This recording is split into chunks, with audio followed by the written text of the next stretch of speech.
جمعية رعاية الطفل وحماية جيل الثورة الفرع الرئيسي الريحانية تقوم بتسليم الأدوية إلى المراكز التابعة لها في تركيا وفي الأراضي السورية.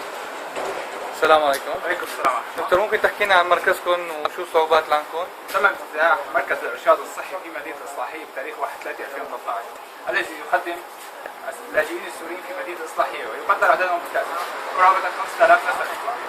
أصبح لدينا شح للدواء، تواصلنا مع جمعية رعاية الطفل وحماية جيل الثورة من أجل تأمين الدواء للاجئين السوريين في مدينة الإصلاحية، واليوم بتاريخ 16/6/2013 نستلم شحنة دوائية، ونشكر جمعية رعاية الطفل وحماية جيل الثورة على تعاونها معنا وتقديم العلاج للاجئين السوريين في مدينة الإصلاحية في مركز الإرشاد الصحي في الإصلاحية. جزاك الله خير. أهلا وسهلا.